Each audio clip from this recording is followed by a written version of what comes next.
آپ army chief بھی ہوں، آپ چیف آف ڈیفنس فورسز بھی ہوں، آپ فیلڈ مارشل بھی ہوں، اس سے ہمارا کوئی سروکار نہیں۔ یہاں میں طاقتور ہوں اور بس جب طاقتور ہوں تو پھر میں جیسے چاہوں کروں، تو یہ نہیں چلے گا۔ اپنے سپہ سالار سے بھی عرض کرنا چاہوں گا کہ آپ اگر سپہ سالار ہیں تو اس منصب کے حوالے سے بھی آپ اپنے ادارے کے اندر انتظامی تبدیلیاں لائیں، اس سے ہمارا کوئی جھگڑا نہیں۔ اسٹیبلشمنٹ اور مقتدرہ کو میں طاقت اور اختیارات کا ارتکاز اور پھر تمام قوانین پر اس کی بالادستی، اس کے لیے قانون سازی ہو گئی۔ آئین میں ترمیم و تبدیلی اور اس قسم کی چیزیں وہ بھی گورنمنٹ کے حوالے کر دی گئی ہیں، کیونکہ گورنمنٹ کو اپنے راستے پہ لانا اور بوٹ کے نیچے دبانا ان کے لیے شاید آسان ہے۔ ہم پاکستان کے مضبوط دفاعی قوت کے قائل ہیں، لیکن ہم سیاست میں ان کی مداخلت کو مسترد کرتے ہیں، اس سے ہمارا اتفاق نہیں ہے۔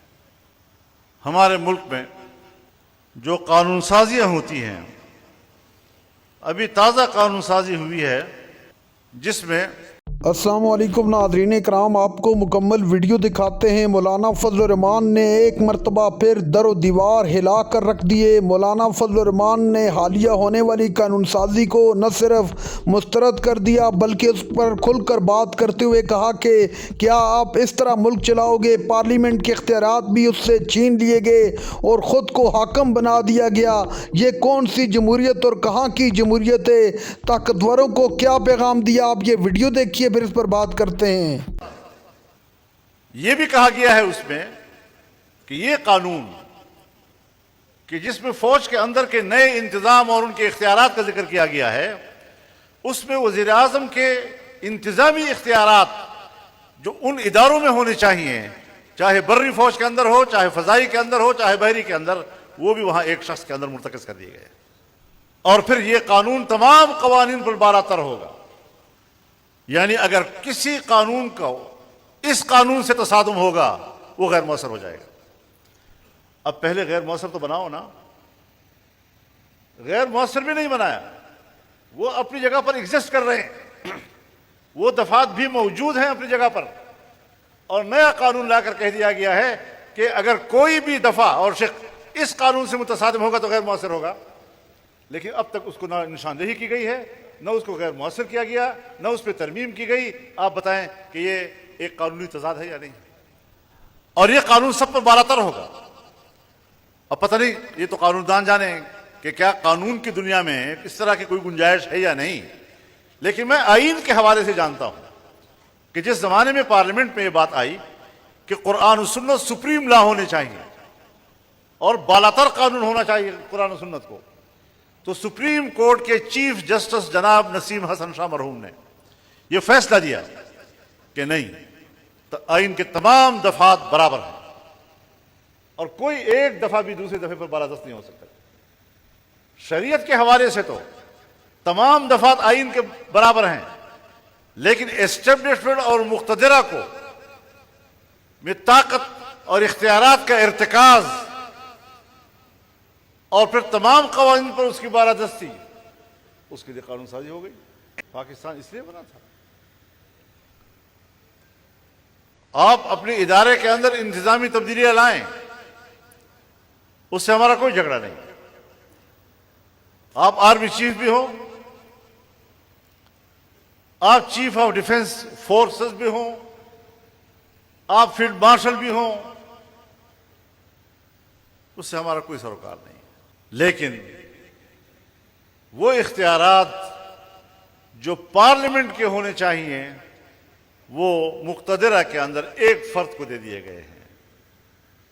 اب اس کا اختیار اپنے بری افواج پر بھی، فضائیہ پر بھی اور بحریہ پر بھی تسلط کر دیا گیا ہے، اور وہاں وہ تمام اختیارات رکھے گا، کسی کو برخاست کرنے کا، کسی کی ملازمت میں اضافہ کرنے کا، کسی کی استعفے کو منظور کرنا نہ کرنا، تمام اختیارات اس کو دے دیے گئے ہیں۔ جبکہ یہ کنٹرول، یہ کمانڈ یہ فیڈرل گورنمنٹ کا ہوا کرتا تھا، اور فیڈرل گورنمنٹ نے اپنے اختیار ان کے حوالے کر دیا ہے اور پھر آگے کہتے ہیں کہ اگر کسی قانون سازی کی ضرورت ہوگی تو فیصلہ فیڈرل گورنمنٹ کرے گی، یعنی اس میں پارلیمنٹ کو بھی نکال دیا گیا۔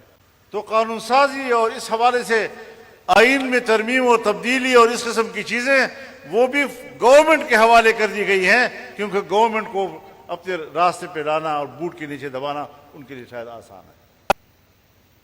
ہم چیزوں پر اختلاف کر رہے ہیں، اصولی اختلاف کر رہے ہیں، ہم کسی کو گالی تو نہیں دے رہے، کسی کے ساتھ جھگڑا تو نہیں ہے ہمارا، لیکن اگر ہم پارلیمنٹ کے اندر ہیں تو ہمیں پارلیمنٹ کے اندر، تو اس پر میں مزید بھی کام کرنا چاہتا ہوں۔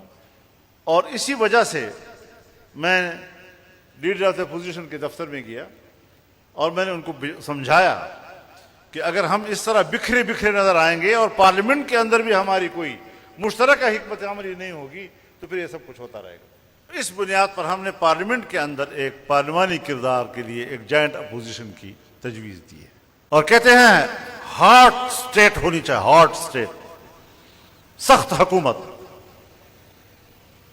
بھائی سخت حکومت بھی، تم مسلمان ہو، ہمارے دین اسلام میں سیاست اور حکومت دونوں کے لیے یہ اصول طے کیا گیا ہے کہ التعامل بین اللطف والعنف، سختی اور نرمی کے درمیان کے رویوں کا نام سیاست ہے اور اس کا نام حکومت ہے۔ بالکل بھی اگر سخت نظام آپ چلائیں گے تو گھٹن پیدا ہو جائے اور لوگ متنفر ہو جائیں گے، اور اگر بالکل بھی آپ نرمی کریں گے تو نظام درہم برہم ہو جاتا ہے، بدنظمی آ جاتی ہے۔ دنیا کو بتا رہے ہیں کہ آپ ماڈریٹ بنیں، یعنی اعتدال پسند بنیں۔ تو اس اعتدال پسندی کا اعلان تو قرآن کریم نے 1400 سال پہلے کیا ہے۔ وَكَذَلِكَ جَعَلْنَاكُمْ أُمَّةً وَسَطًا، ہم نے تمہیں ایک میانہ رو امت بنایا ہے۔ تو یہاں پر بھی ایک شخص کے خیالات چلتے ہیں، شورائیت نہیں ہے۔ تو میں بڑے ادب و احترام کے ساتھ اپنے سپہ سالار سے بھی عرض کرنا چاہوں گا کہ آپ اگر سپہ سالار ہیں تو اس منصب کے حوالے سے بھی جناب رسول اللہ صلی اللہ علیہ وسلم کے طرز عمل سے کچھ رہنمائی لے لیں۔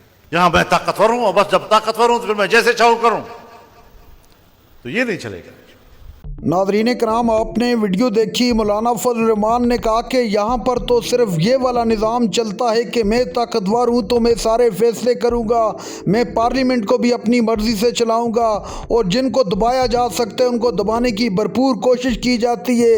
میں اس کو تو کسی صورت جمہوریت نہیں کہوں گا۔